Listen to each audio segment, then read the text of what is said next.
Anda punya masalah dalam hidup, kata Quran jangan mengeluh. Karena keluhan tidak menuntaskan persoalan. Keluhan tidak membawa solusi dari masalah yang dihadapi. Segera minta tolong kepada Allah. Sebut Allah. Dengan sabar. Sabar itu terima dulu masalahnya. Karena Anda menolak pun tidak mengeluarkan dari masalah. Mau ke sini macet, masalah. Anda mengeluh tidak menyelesaikan macet. Macet, emang. Betul. Anda bikin status, TSM macet. Apa status Anda menghilangkan macet? Tidak. Tidak. Anda menjadi beban bagi pengguna media sosial. Baik. Teman-teman teruskan. Terima dulu dengan sabar. Setelah itu wassalah. Tunaikan salat. Bahkan minta dalam salat. Dalam sujud, ruku kita bisa minta dari persoalan-persoalan kita. Dalilnya Quran surah 48 ayat ke-29. Bahkan dalam berdiri kita bisa bermohon, memilih ayat yang terbaik. Dalilnya Quran surah ketiga Ali Imran ayat 38 sampai 39-nya. Paling kanan sebelah atas. Tapi maaf, apakah semua orang sholat akan mendapati keringanan dalam sholatnya? Ringan itu maksudnya enak sholatnya, nyaman, tenang? Tidak. Kata Quran, wa innaha lakabiratun illa 'alal khashi'in. Perhatikan baik-baik ya. Al-Quran menyandingkan sabar dengan sholat. Sabar dengan sholat. Tapi ketika menyebutkan yang berat, itu disebutkan tunggal kalimatnya. Wa innaha, ha menggunakan mu'annath. Sabar mudzakkar. Mudzakkar, hu. Kalau Allah mengatakan wa innahu, kesabar. Tapi ketika wa innaha itu ke sholat. Menyandingkan sabar dengan sholat. Lalu kemudian mengatakan sholat itu lebih berat. Lebih berat dibandingkan dengan sabar. Saya mau tanya pada antum. Sabar berat tidak? Tidak mudah, berat. Saking beratnya, sabar itu bersanding dengan setiap masalah. Dan masalah bersanding dengan kehidupan. Cek rumusnya. Quran surah kedua ayat 155. Paling kiri sebelah atas. Walanabluwannakum bisyai. Dan setiap yang hidup, kami akan uji dengan berbagai persoalan kehidupan. Masalah ini kami ujikan, bukan ingin menjadikan kehidupan bermasalah. Tapi supaya kualitas hidupnya meningkat lebih baik. Karena setiap ujian datang, maka peningkatan akan terjadi. Anak SD kalau ingin lulus, ujian. SMP ingin meningkat, ujian. SMA ingin naik ke kampus, ujian. Dengan ujian itu terukur kualitas pendidikan yang dia kemudian dapati. Sama. Kalau yang standar saja begitu, apalagi yang kompleks, pasti ada ujian. Jadi setiap antum hidup, akan punya masalah. Tidak ada orang hidup gak punya masalah. Sama, jangan dikira Ustadz gak punya masalah. Masalah Ustadz lebih banyak dari masalah antum. Tuh, masalah antum Ustadz pikirin juga. Ada. Ini gak usah mengeluh. Ingat baik-baik ya, hidup berbanding lurus dengan masalah. Artinya kalau ada orang tidak ingin punya masalah, dia tidak ingin hidup. Nah, solusinya, masalah ini hanya akan selesai dengan sabar. Lihat ujung ayatnya. Minal khawfi wal ju'i wa naqsi minal amwali wal anfusi wat thamarat. Jenis masalahnya ada yang khawatir. Ya, mulai gelisah. Ini Ustadz sampai jam berapa ceramahnya? Saya belum makan. Ju', lapar. Wa naqsi minal amwal, mau beli tapi uang gak ada, habis. Mau minjem gak enak, mau minta juga sulit. Wat thamarat. Ya, maaf. Dari mulai sakit anfus, sakit sampai meninggal dunia. Wathamarat, hasil kerja keras dilampas oleh orang lain. Samarat di situ jangan diartikan dengan buah. Diterjemahkan, diartikan dengan buah-buahan di terjemahan. Kami kira itu kurang tepat. Kalau ujian hanya untuk tukang buah, tukang boneka nggak punya ujian. Tukang jus nggak ada ujian. Di situ, itu kata kiasan, majaz. Pakai kinayah rumusnya dalam balaghah. Antum kalau nanam sesuatu, benih, dirawat, tumbuh, yang ingin dipetik apanya? Buahnya. Antum tanam modal, ikut tender, itu benihnya. Begitu sukses dirampas oleh orang lain. Proyek antum diambil orang. Hati kerja keras antum diambil orang lain. Antum yang ngintip-ngintip, yang lamar pemuda lain. Tuh. Ini. Sabar. Sabar. Antum menuliskan namanya di hati antum, dia di buku nikah. Antum kalah cepat. Kalah cepat. Sabar. Sabar. Tuh. Silakan cek. Kesabaran ini terbawa. Lahir, sabar. Lahir, sabar. Mama, belum datang mama, sabar. Tuh, baru lahir, sudah sabar. Silakan cek ibu-ibu tuh. Begitu akan memberikan asinya, anaknya menangis. Sabar ya nak. Kecil, sudah disuruh sabar. Cek. Tuh. Mama, kapan ke Bandung lagi? Sabar ya nak. Tumbuh dewasa, sabar. Masuk sekolah, sabar. Ma, mana makanannya? Sabar, Pak. Batuk. Sabar. Tuh, batuk. Sabar. Di rumah tangga, dapat. Bos marah-marah, sabar. Kenapa proyek belum jalan? Sabar. Dan hebatnya, jangankan dalam hal yang baik. Yang tidak baik pun, kadang-kadang kata sabar muncul. Mau nyuri motor, 2 orang. Satu pimpinannya, yang 2 anak buahnya. Anak buah mulai beraksi, baru tuh. Bos, susah bos. Sabar, terusin. Sabar. Itu biasa. Tuh, lihat. Ada terus. Jadi, memang kuncinya cuma ini dalam yang baik. Yang tidak baik, kita tinggalkan. Kuncinya ini, sabar mengatasi masalah. Artinya apa?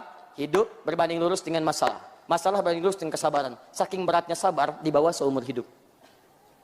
Jadi tidak ada batas dalam sabar sepanjang kita hidup. Orang yang tidak ingin sabar, itu artinya dia cepat ingin mengakhiri kehidupan. Mama, hilang batas kesabaran papa ya. Papa mau meninggal. Berat. Tidak mudah. Tidak mudah teman-teman sekalian. Tapi kata Allah, salat lebih sulit dibandingkan dengan sabar. Lebih berat. Sabar, itu bisa membuat kita masih bisa fokus. Ingat. Tapi sholat lebih sulit daripada sabar. Karena kata Nabi di Abu Daud nomor hadis 666. Bahkan sholat itu ibadah yang paling unik. Ketika dikerjakan. Bisa membuat yang ingat lupa, yang lupa ingat. Cek. Sabar masih ingat, fokus. Sholat lebih dahsyat. Allahu Akbar. Masya Allah, tadi kunci mobil di mana ya? Kunci mobil. Padahal sebelum sholat tidak ingat. Ujung hadisnya belum selesai. Hatta la yash'ural musalli kam rak'atan yusalli. Sampai-sampai ada orang sholat tidak sadar berapa rakaat sedang menunaikan sholatnya. Tuh sudah ngangguk, ngaku, macam-macam ada. Berat, tidak mudah. Nah teman-teman sekalian, beratnya sholat ini ternyata akan menjadi ringan kalau kita mengerjakan sholat dengan raihan dan cara yang akhlak yang sempurna. Bagaimana caranya? Illa 'alal khashi'in. Kecuali bagi orang khusyuk. Siapa orang khusyuk ini? Ini poinnya. Bukan pada kalimat khusyuknya kita fokus, tapi pada cara menunaikan ibadahnya. Dan khusyuk itulah nanti yang melahirkan akhlak dalam kehidupan. Jadi saya tunjukkan pada antum bagaimana sahabat baru takbir saja sudah tampil akhlak mulianya. Baru takbir. Apa itu khusyuk? Salat yang khusyuk adalah salat yang kemudian nanti melahirkan akhlak yang sempurna. Bagaimana bisa khusyuk? 1. Teruskan ayatnya, ayat ke-46-nya. Alladzina yadhunnuna annahum mulaqu rabbihim. 1. Khusyuk itu bisa dilatih dengan menghadirkan perasaan sebelum sholat. Ingat, kalimatnya mudhari'. Mudhari' itu artinya akan, sedang, atau nanti. Jadi kalau kita artikan ini, orang sholat yang sholatnya bagus, yang melatih ibadah untuk khusyuk itu, maka akan terlihat persiapannya sholat. Sebelum sholat, dia sudah punya persiapan. Apa persiapannya? Dia merasa mempersiapkan diri akan menghadap kepada Rabbnya. Yadhunnuna annahum mulaqu rabbihim. Dia sadar, saya sholat akan menghadap Allah. Ya. Sekarang hari Sabtu malam Ahad. Besok hari Ahad. Biasanya suka ada undangan. Undangan pernikahan. Pernikahan itu jarang ada yang menikah ngundang sehari 5 kali. Jarang. Bahkan satu orang paling-paling maksimal 4 kali dalam hidupnya dia. Dengan 4 misalnya yang berbeda selama masih hidup keseluruhannya. Itu pun kalau terpenuhi syaratnya. Jangan khawatir yang di atas ya. Saya tidak bapak. Fokus dulu. Lihat sini baik-baik. Undangan manusia besok terjadi. Masya Allah. Jam berapa Pak undangan pernikahannya? Jam 9. Kayaknya macet Pak ke sana, kita berangkat pagi-pagi jam 7. Jam 7 sudah disiapkan. Pakai apa mah pakaiannya? Ini mama sudah setrika. Batik yang mana? Yang baru, yang kemarin bahannya Pak. Batik baru. Antum bayangkan, undangan manusia yang mengundang antum pada saat itu. Undangan tidak lama, Masya Allah. Mohon maaf ya, mohon maaf sebesar-besarnya. Saat antum diundang, kadang-kadang tidak memberikan maslahat dalam kehidupan antum. Yang ada paling prasmanan, itu pun sekali. Nambah susah. Cek, silakan cek, datang. Tapi persiapan Anda direncanakan sebelumnya. Tanggalnya mulai dicari-cari, mulai dibulati di kalendernya. Yang paling hebat pakaian disiapkan, jahit dulu, sepatunya baru dan sebagainya. Dan berangkat dengan penuh kedamaian, tentram. Undangan manusia. Yang saat antum diundang, bukan aib, bukan. Ini hanya ilustrasi saja. Kadang-kadang tidak memberikan solusi untuk Anda. Tidak memberikan kebutuhan untuk Anda. Salah belum tentu termaafkan. Dosa belum tentu terampuni, dan sebagainya. Sekarang bandingkan. Ketika Anda diundang oleh Allah subhanahu wa ta'ala. Yang menciptakan Anda. Yang memaafkan kesalahan Anda. Yang mengampuni dosa Anda. Yang memberikan segala kebutuhan Anda. Yang menyembuhkan penyakit Anda. Yang memberikan ketenangan dalam jiwa Anda. Yang memberikan kedamaian dalam setiap titian langkah Anda. Kenapa persiapan Anda begitu berbeda? Makanya orang yang nanti punya akhlak dalam ibadahnya, itu akan punya akhlak ketika beribadah kepada Rabbnya. Ciri pertamanya, persiapan dia, Quran surah 7 ayat 31. Perhatikan baik-baik. Ya bani Adam, khudhu zinatakum 'inda kulli masjid. Hei anak cucu Adam, kalau ada panggilan dari masjid, kenakan pakaian terbaikmu. Kenakan pakaian terbaikmu. Kenapa saya beri contoh solat? Karena semua Nabi dan Rasul sampai ke Nabi Muhammad SAW solat. Solat. Nabi Isa solat. Quran surah ke-19 ayat 31 sampai 33. Paling kanan silahkan cek di pertengahan. Nabi Ismail bahkan solat sebelumnya. Quran surah 19 ayat 55. Paling kiri di pertengahan. Nabi Musa solat. Quran surah 20 ayat yang ke-14 ya. Nabi solat. Nabi solat. Zakaria solat alaihi salam. Quran surah ketiga ayat ke-38 sampai 39-nya. Paling kanan sebelah atas. Salat. Nabi Muhammad salat sallallahu alaihi wasallam. Jelas semua ayatnya menunjukkan kepada kita. Turunnya Quran surah ke-17 ayat 78. Aqimis salata liduluki syamsi ila ghasaqil laili wa Qur'anal fajr. Teman-teman sekalian, fokus. Tapi Anda mesti tahu bagaimana cara mereka salat sampai melahirkan hasil yang maksimal itu. Satu, setiap ada panggilan dari masjid, nggak ada panggilan dari masjid yang muncul kecuali adzan. Silahkan. Pengumuman itu bukan panggilan, informasi. Assalamualaikum warahmatullahi wabarakatuh. Bapak Ibu sekalian disampaikan bahwa ada warga kita meninggal dunia, informasi. Tapi panggilan cuma satu, bahasanya nida. Jumat kemarin panggilannya nida. Quran surah ke-62 ayat 9, paling kiri sebelah atas. Dari masjid, ya ayyuhalladzina amanu idza nudiya lis-salati min yaumil jum'ah. Adzan 5 kali dalam sehari. Panggilan Allah.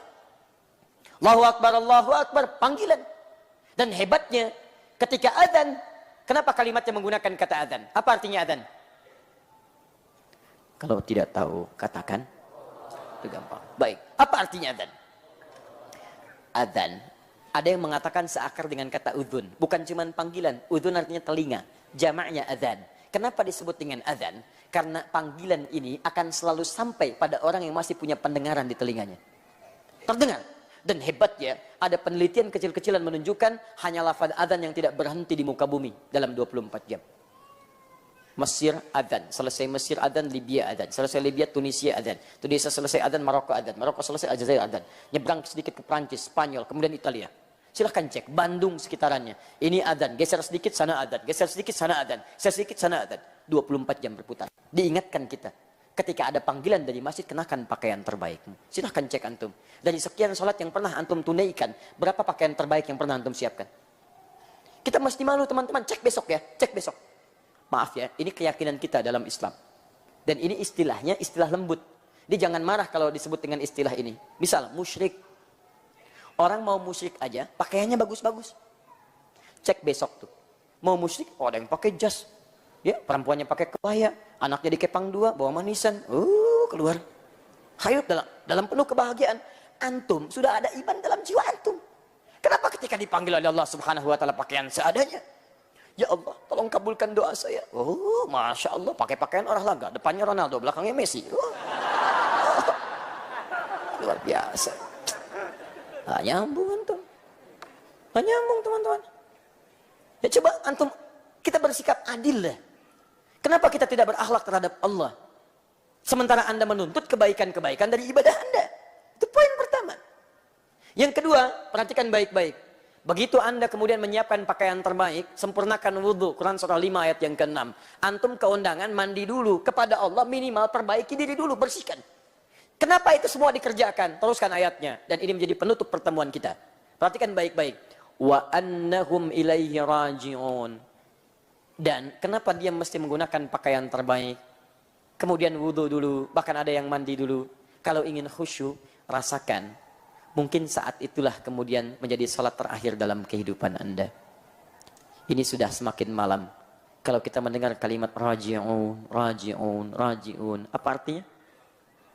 Inna lillahi wa inna ilaihi raji'un. Salat bersanding dengan sabar. Dua-duanya bersanding dengan kalimat raji'un. Quran surah kedua ayat 156. Orang sabar kaitannya dengan raji'un. Alladzina idza asabathum musibah qalu inna lillahi wa inna ilaihi raji'un. Teman-teman sekalian, kenapa antum kenakan pakaian terbaik? Wudu dengan baik. Kalau antum ingin khusyuk, kata Allah, coba rasakan. Barangkali itu sholat terakhir antum. Tidak ada yang paling indah kecuali diwafatkan dalam keadaan sujud. Indah. Masya Allah. Hidup, sholat, taubat. Bukankah saat wudhu kita taubat dulu? Silahkan cek. Antum kalau selesai wudhu, doanya apa? Asyhadu an la ilaha illallah. Asyhadu anna Muhammadar Rasulullah. Kemudian, Allahumma ja'alni minat tawabin. Coba. Kadang-kadang antum renungkan tuh. Dibaca tiap hari, coba paham gak artinya? Ya Allah, setelah syahadat, mohon jadikan aku orang tobat. Allahumma ja'alni minat tawabin. Anda baru wudhu, kok doanya doa tobat? Ternyata saat wudhu itu rahasianya di hadis Muslim. Setiap tetesan air wudhu yang jatuh, yang kemudian terjatuh dari anggota tubuh yang dibasuh itu, maka seketika itu dosa-dosa ikut digugurkan oleh Allah Subhanahu wa taala. Kalau wudhu antum sambil tobat, tobat itu mengakui kesalahan, menyesalinya, janji tidak mengulangi. Makanya disebut dengan wudhu, cahaya-cahaya kebaikan, menampilkan sifat-sifat kebaikan. Dalam bahasa standar disebut dengan al-husnu, al-husnu wan nadhafatu. Nadhafah itu bersih, husnu itu cahaya kebaikan. Jadi kalau orang wudhunya benar, bukan cuma kumur-kumur, keluarkan kotoran fisik, tidak, dia akan bertobat dengan kotoran lisannya. Jadi nggak ada orang wudhu begitu menyesal, nyesal, saya pernah cela orang, saya pernah hujat orang, saya pernah gibahkan orang. Jadi begitu dikeluarkan Anda bertobat. Makanya orang wudhu lisannya pasti baik, tangannya pasti baik. Silahkan cek, kakinya pasti baik, telinganya baik, wajahnya baik. Kenapa kita mesti berwudu sebelum sholat? Kita tobat. Karena jangan-jangan sholat itu akan mengakhiri kehidupan kita, dan dengan sujud itu menjadi sujud terakhir dalam kehidupan kita.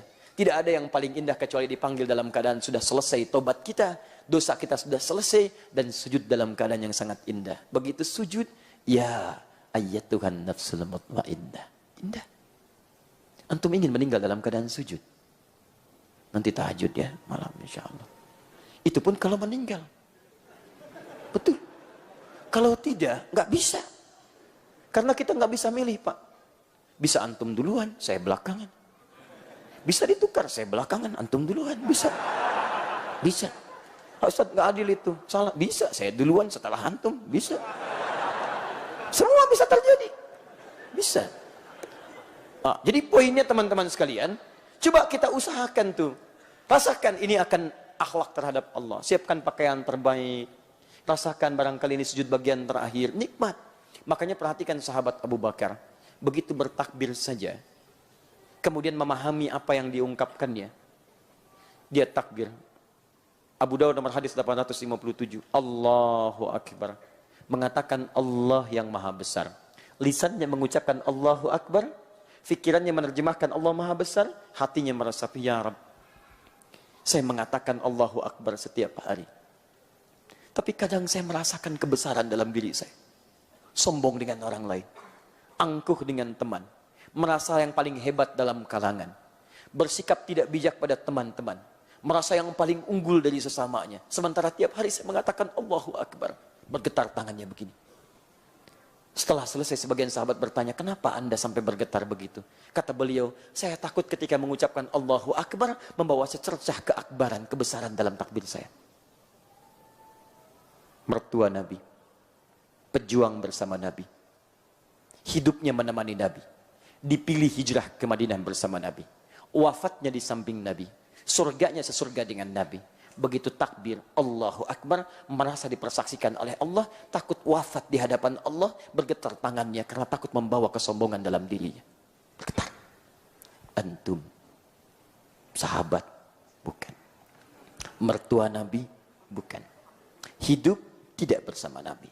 Dikuburkan, mau maksa sampai kiamat kurang 2 hari, gak akan pernah di samping Nabi. Teman-teman, di surga bahkan belum jelas surga yang mana.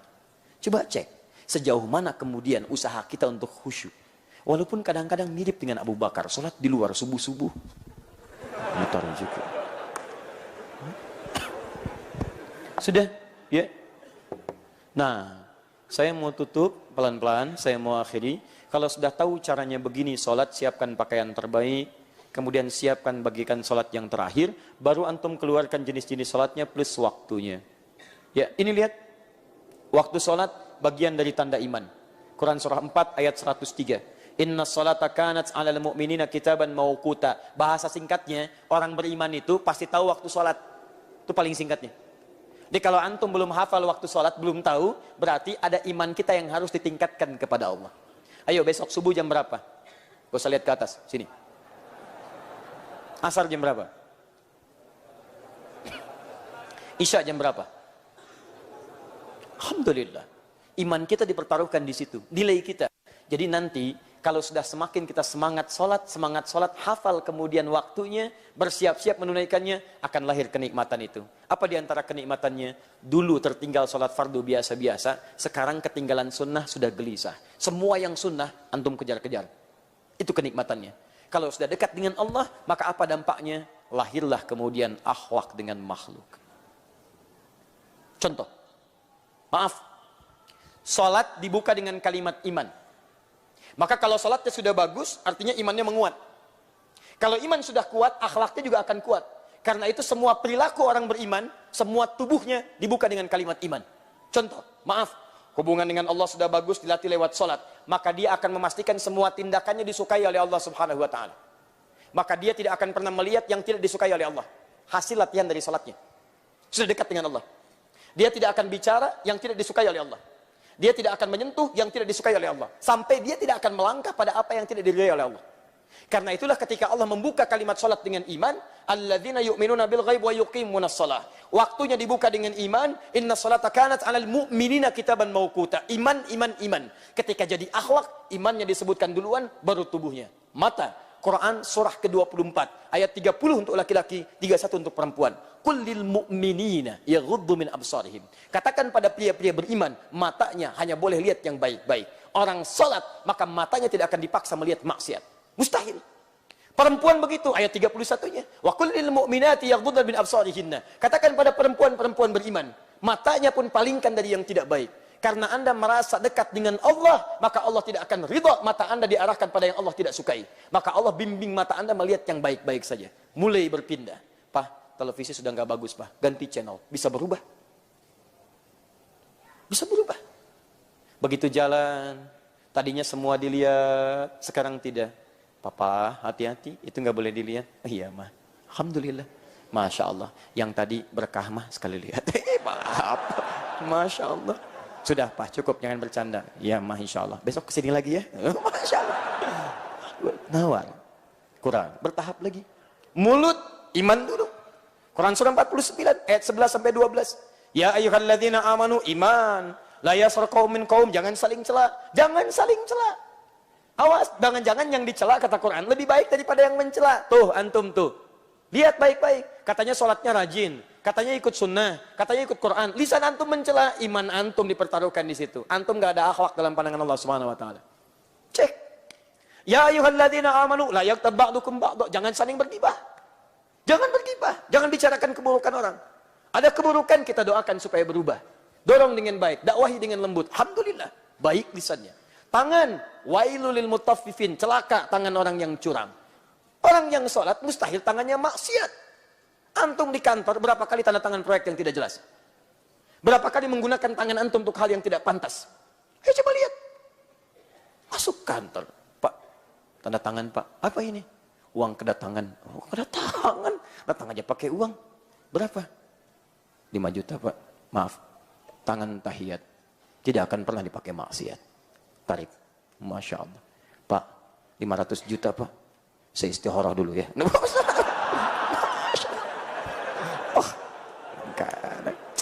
Ada aja. Luar biasa.